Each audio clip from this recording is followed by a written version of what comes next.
Hello friends, మీరు కనుక subscribe చేసుకోకుండా ఈ వీడియో చూస్తుంటే ప్లీజ్ సబ్స్క్రైబ్ చేసుకోండి. అలాగే ఈ వీడియో చివరి వరకు చూసి కథ కనుక మీకు నచ్చితే లైక్ చేయడం మర్చిపోకండి. ఆ పాప విసిరేసిన స్ప్రింగ్ డోర్ ఇంకా మూత పడకుండానే డోర్ నెట్టుకుంటూ లోపలికి వచ్చాడు ఆజానుబాహు వంటి ఒక యువకుడు. అతన్ని చూసి నోళ్ళు వెళ్ళబెట్టేశారు అందరూ. స్టీవార్డ్స్ అతన్ని చూసి సైగలు చేసుకుంటూ నవ్వుకుంటున్నారు. రిషికా గో కళ్ళప్పగించి చూస్తున్న ఆమెను హెచ్చరించారు ఫ్రెండ్స్. తేరుకొని అతని వైపు నడిచింది రిషిక. 6 అడుగుల 1 అంగుళం పొడవు, మరి లావుగా కాకుండా, అలా అని మరీ బక్కగా కాకుండా మంచి బాడీ షేప్. గోధుమ రంగు శరీర ఛాయ, ఉంగరాలు తిరిగిన జుట్టు, చిలిపిగా నవ్వుతున్నట్లున్న పెదాలు, షేవ్ చేసుకోవడం వలన పచ్చగా నీడలు తేలుతున్న చెంపలు. అందగాడేనే, ఎంజాయ్ అంటూ వెనుక నుండి రేవతిని తోశారు. రెస్టారెంట్ డోర్ తెరిచి లోపలికి రాగానే రెస్టారెంట్ వాతావరణంలో తేడాని పసిగట్టాడు అభినవ్. ఎప్పటిలాగా ప్రశాంతంగా లేకుండా గందరగోళంగా సందడిగా ఉంది. జనరల్గా అలా ఎప్పుడూ జరగదు. డిసిప్లిన్కి ఎక్కువ ఇంపార్టెన్స్ ఇస్తారు. ఎవరైనా మాట్లాడుకున్నా చిన్నగా మాట్లాడుకుంటూ ఎవరికి ఇబ్బంది కలిగించరు. అలాంటిది ప్రతి ఒక్కరూ నవ్వుకుంటూ ఏదో మాట్లాడుకుంటున్నారు. ఆ మూల అమ్మాయిల గుంపు గొడవ చేస్తూ అతని వైపే చూస్తుంది. అప్పుడు చూశాడు రిషికని. విలాసంగా తన వైపే వస్తున్న ఆమెను చూడగానే నోరు తడారిపోయింది. ఎలాంటి వారినైనా సవాల్ చేసినట్లు ఉండే పర్సనాలిటీతో ఆమె తనని చూస్తూ తన వైపు నడిచి వస్తుంటే కళ్ళప్పగించి చూశాడు. ఇంకో 2-3 నిమిషాల్లో అతను ఆమెను దాటి వెళ్తాడు అనగా ఆగిపోయి బఠానీ పూల తీగ లాంటి కుడి చేతిని చాపి సన్నజాజుల్లాంటి వేళ్లతో అతన్ని ఆగమన్నట్లు సైగ చేసింది రిషిక. అర్థం కానట్లు చూస్తుండిపోయాడు. మెల్లగా అతనికి మరింత దగ్గరగా వెళ్ళింది. వెనుక నుండి ఫ్రెండ్స్ గోల అంతకంతకు పెరుగుతోంది. అభినవ్కు ఏమీ అర్థం కాక వాళ్ళ వంక ఆమె వంక మార్చి మార్చి చూస్తున్నాడు. అసలు సమయం రానే వచ్చింది. ఏం జరుగుతుందో అతనికి అర్థమయ్యే లోపే అతని కుడి చెంప మీద చటుక్కున ముద్దు పెట్టి వెనక్కి తిరిగి ఫ్రెండ్స్ వైపు బొటనవేలు చూపింది. కొద్ది క్షణాలు గాలి అక్కడ స్తంభించిపోయింది. ఎవరి కనురెప్పలు మూత పడలేదు. ఎవరూ ఊపిరి తీసుకోలేదు. ఎవరిలోనూ విచక్షణ పనిచేయలేదు. ముందుగా తేరుకున్న అమ్మాయిలంతా చప్పట్లు కొట్టారు. బుగ్గ తడుముకుంటూ స్తంభంలా నిల్చుండిపోయాడు అభినవ్. ఫ్రెంచ్ పర్ఫ్యూమ్, హూంగో పరిమళం ఒక్కసారి చుట్టుముట్టడం, బుగ్గలపైన లేత పెదాల కదలిక, ఇవి మాటిమాటికి రిపీట్ అవుతున్నాయి. ఒక స్టీవార్డ్ వచ్చి టేక్ ఇట్ ఈజీ, ఆ గర్ల్స్ ఏదో బెట్ కట్టుకున్నారు, టైం అవుతుంది, డ్రెస్ చేంజ్ చేసుకో చెప్పాడతను. మౌనంగా లోనికి నడిచాడు అభినవ్. తోటి బేరర్స్ వచ్చి కాసేపు ఏడిపించారు. 5 నిమిషాలలో అభినవ్ బేరర్ డ్రెస్ వేసుకొని వచ్చి డ్యూటీలో జాయిన్ అయిపోయాడు. అతన్ని ఆ డ్రెస్లో చూసిన అమ్మాయిలు వాపోయారు. అయ్యో, రాజకుమారుడు శాపవశాత్తు ఇక్కడికి వచ్చినట్లు ఉంది ఒక అమ్మాయి అంది. మా బావ ఒప్పుకోవాలి కానీ బేరర్ అయితే ఏంటి, ఎంత మ్యాన్లీగా ఉన్నాడు, రేవతి హస్కీగా అంది. మళ్ళీ నవ్వులు. అభినవ్ తల తిప్పి చూశాడు. రిషిక ఎటో చూస్తోంది. కాసేపటికి బిల్ చెల్లించి లేచారు. ఆ గుంపులో 3 అమ్మాయిలు అభినవ్కి బాయ్ చెప్పారు. అతను చిరునవ్వుతో బదిలిచ్చాడు. వీళ్ళు వెళ్తుండగా మళ్ళీ ఒకసారి రిషిక వంక చూశాడు. ఆమె చూయింగం నములుతూ ఏదో బిజీగా ఫ్రెండ్స్ మాట్లాడుతుంది కానీ తల తిప్పి కూడా చూడలేదు. రాత్రి 12:30కి ఇంటికి వచ్చాడు అభినవ్. వచ్చేసరికి హాల్లో లైట్ వెలుగుతుంది. తలుపు చిన్నగా శబ్దం చేశాడు. హాల్లో చదువుకుంటున్న అతని చెల్లెలు రచన వచ్చి తలుపు తీసింది. ఇంకా పడుకోలేదారా అని అడిగాడు. వీక్లీ ఎగ్జామ్స్ ఉన్నాయన్నయ్య, ప్రిపేర్ అవుతున్నానని చెప్పింది. ఇప్పటికి చాలా లేట్ అయింది, మళ్ళీ రేపు ఉదయాన్నే లేవాలి కదా, పడుకో అని చెప్పాడు. అతని మాట జవదాటలేనట్లు రచన పుస్తకాలు సర్దుకొని లోపలి గదిలోకి వెళ్ళిపోయింది. తలుపు గడియ పెట్టి బట్టలు మార్చుకొని వచ్చి హాల్లో ఉన్న దివాన్ మీద పక్క సర్దుకున్నాడు. కాసేపు టీవీ ఆన్ చేశాడు. చూపు టీవీ స్క్రీన్ మీద ఉంది కానీ మనసు ఎక్కడికో వెళ్ళిపోయింది. సాయంత్రం జరిగిన సంఘటన పదే పదే మనసులో రివైండ్ అవుతుంది. సొసైటీ ఫస్ట్ గర్ల్ అంతే అని డిసైడ్ అయిపోయి ఆ ఆలోచనలని మనసు నుండి తీసేశాడు. అభినవ్ ఎంబీఏ ఫైనల్ ఇయర్ చదువుతున్నాడు. తండ్రి యూడీసీ అభినవ్ కాకుండా 2 కూతుర్లు. మొదటి కూతురికి అతి కష్టం మీద పెళ్లి చేశాడు. అయితే అనుకున్న సమయానికి కట్నం డబ్బులు పూర్తిగా ఇవ్వకపోవడంతో అప్పుడప్పుడు అల్లుడు అతని తండ్రి వచ్చి సాధించిపోతూ ఉంటారు. వాళ్ళకి సర్ది చెప్పడానికి ఆ కట్నం తాలూకా వడ్డీని ఇస్తూ ఉంటాడు అభినవ్. తండ్రి మనోహర్ రావు. మొదటి కూతురు విషయమే ఇలా అయితే ఇంకా రెండో కూతురి పెళ్లి ఎలా చేయగలమో అని తల్లి ప్రభాదేవి దిగులు పడుతూ ఉంటుంది. రెండో కూతురు రచన డిగ్రీ సెకండ్ ఇయర్ చదువుతోంది. ఎవరిని ఇబ్బంది పెట్టకుండా మంచి మార్కులతో పాస్ అవుతుంది. సాయంకాలం పూట చిన్నపిల్లలకి ట్యూషన్లు చెప్తూ తన ఫీజుకు సరిపోయినంత సంపాదించుకుంటుంది. మొదటి నుండి అభినవ్ కూడా చదువు విషయంలో పై మెట్టు మీదే ఉండేవాడు.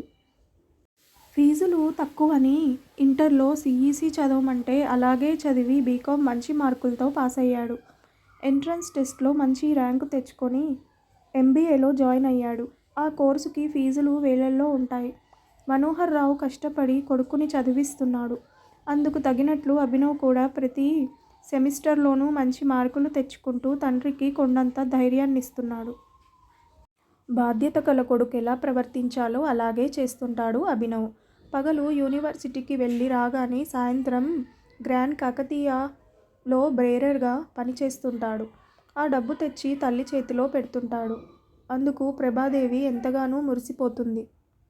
కష్టం తెలిసిన కొడుకు తండ్రికి చేదోడు వాదోడుగా ఉంటున్నాడని ఇరుగు పొరుగు అమ్మలక్కలతో చెప్పుకుంటుంది.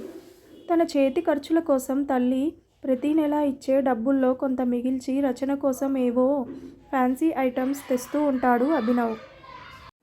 రచన కూడా అంతే. తన ట్యూషన్ డబ్బులో కొంత దాచి అభినవ్కి సర్ప్రైజింగ్ గిఫ్ట్లు ఇస్తూ ఉంటుంది. మా ఇల్లు ప్రేమానురాగాలకు నిలయం అని రచన అప్పుడప్పుడు కూని రాగాలు తీస్తూ ఉంటుంది. పైకి ఏమనకపోయినా నిజమేనని మనసులోనే అనుకుంటారు మిగతా వాళ్ళు. ఎంబీఏ కాగానే మంచి జాబ్లో జాయిన్ అయ్యి అక్క వస్తుందా కట్నం బాకీ తీర్చేయాలి. రచనకి మంచి సంబంధం చూసి పెళ్లి చేయాలి. పెద్ద వయసులో అమ్మా నాన్నలని జాగ్రత్తగా చూసుకోవాలి. ఎప్పటిలాగే ఆలోచిస్తూ నిద్రలోకి జారుకున్నాడు అభినవ్. మొహం మీద జల్లు జల్లుగా వాన పడటంతో మెలకువ వచ్చింది అభినవ్. గబాలున లేచి కూర్చొని నీళ్లు తుడుచుకుంటూ అయోమయంగా చుట్టూ వెనక నుండి నవ్వు వినిపించింది. వెంటనే వెనక్కి తిరిగి చూశాడు. రచన నీళ్ల గ్లాస్ పట్టుకొని నవ్వుతూ నిల్చుంది. టైం అవుతుంది సార్, ఇంకా నిద్ర ఏంటి?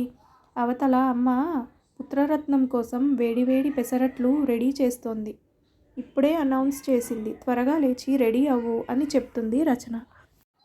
నవ్వుకుంటూ లేచి బాత్రూంలోకి వెళ్తాడు. స్నానం చేసి రెడీ అయి వచ్చేసరికి అందరూ డైనింగ్ టేబుల్ దగ్గర అతని కోసం వెయిట్ చేస్తున్నా సారీ అంటూ వచ్చి జాయిన్ అయ్యాడు.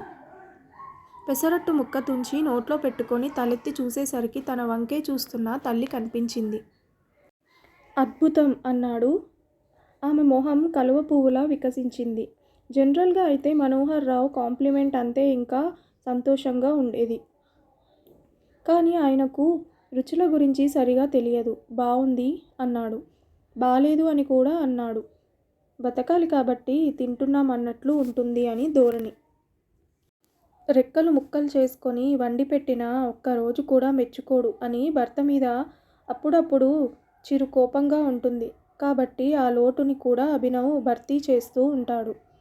బావుంటే ప్రశంసల వర్షం కురిపించేస్తాడు. ఆ జల్లులో తడిసిన దీపంలా వెలిగిపోయే తల్లి ముఖం చూడటం ఆనందం అతనికి. నచ్చకపోతే మౌనంగా తినేస్తాడు.